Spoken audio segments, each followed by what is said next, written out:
of how tech businesses work, although many do, or of the human frailties of technologists themselves. These are often self-evident. I mean that, at a nuts and bolts level, they tend not to understand what's going on when they sit in front of a computer and make it do things, or have things done to them.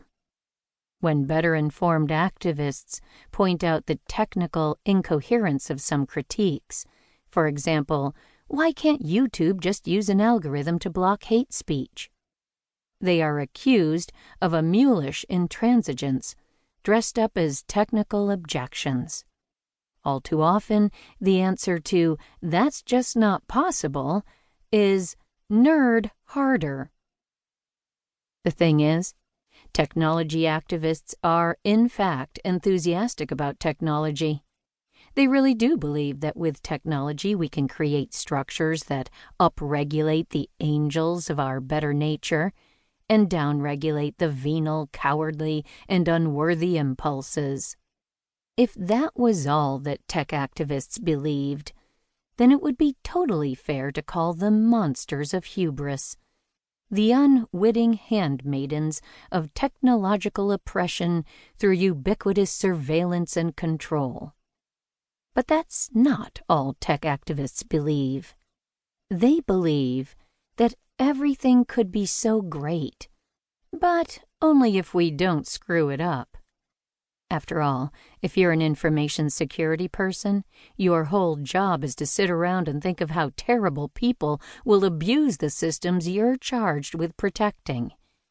If you're an information security specialist, you have to both love and fear tech, the way that a demolitions expert loves and fears dynamite. The hacker way has its problems. Move fast and break things was always self-serving bullshit, fronted by overgrown toddlers who wanted to grift their way to millions, billions, without adult supervision. But the way hackers do policy, deploying deep, hard-won technical expertise to build and modify systems with some real concern for systems' societal effects, and an approach that reduces how much agreement we need before we can work together, is admirable. It is animated by a profound understanding of the perils of tech gone wrong, as much as by an exuberance at the transformative power of tech. This is a book about hackers and hacker politics, the nuts and bolts and the big picture.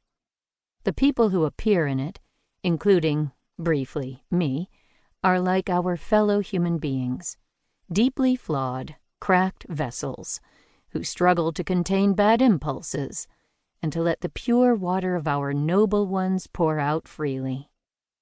Hacker politics are anti-authoritarian because hackers know that authorities are just as damaged as they are. Hacker politics are pluralistic because hackers know that unchecked power is a catastrophe in the making, because without those checks, the bugs in the system will run wild and brick the device before you even know there's something wrong there.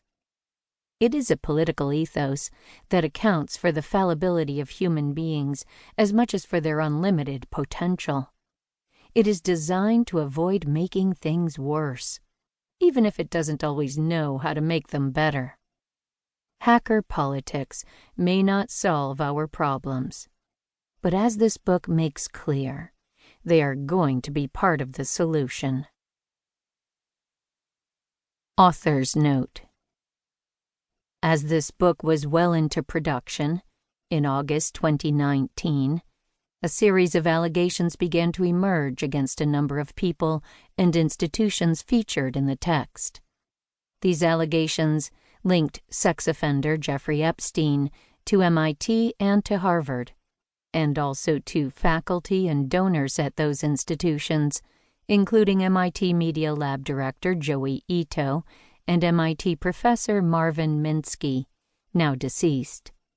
In early September, The New Yorker reported that Ito had accepted numerous donations to the Media Lab from Epstein after the latter's conviction.